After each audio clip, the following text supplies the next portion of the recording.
Mabuhay! Mabuhay aking mga mamamayan.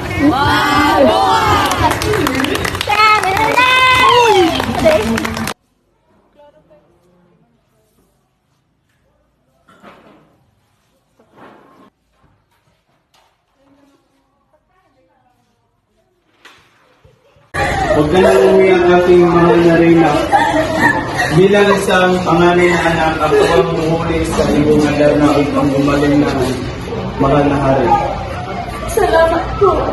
3 buwan na ang aking inukbay, ngunit hindi ko pa rin mahanap ang bundok at ang punong iyon. Ako'y pagod na pagod na.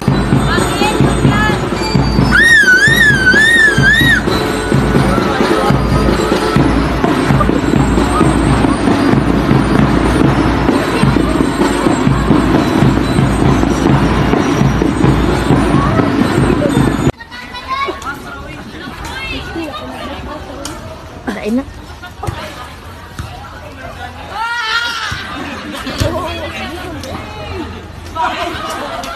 Baka ito na ang puno ng Pedras Platas na pinupuhuran ng ibong Adan.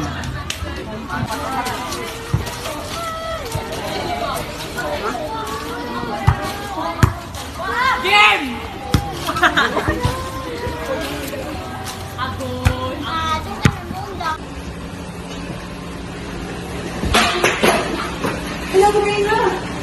Ano ang nangyari sa iyo, aking inang Reyna?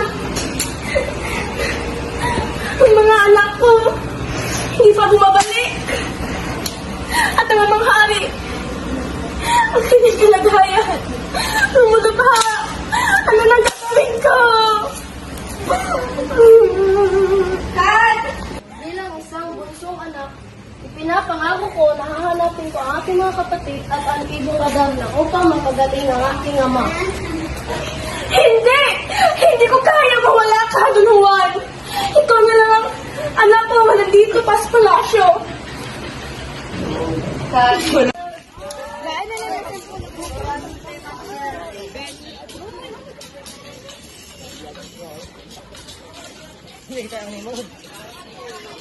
Ginoo, maawa po kayo sa akin. Meron ba kayong pagkain? Di na ba kayo makahingi? Oo, meron ba kang sarang pagkain dito?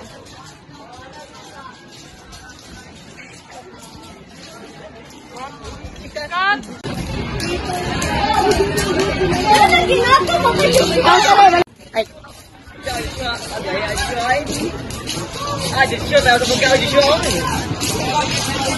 Ginoo, maawa po kayo sa akin. Meron ba kayong pagkain? Pwede ba kayo makahingi?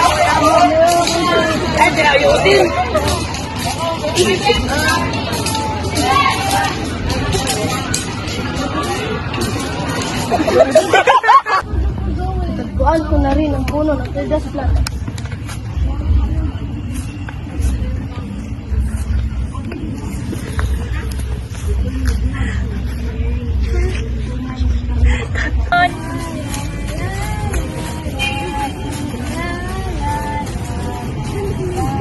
Sige pa.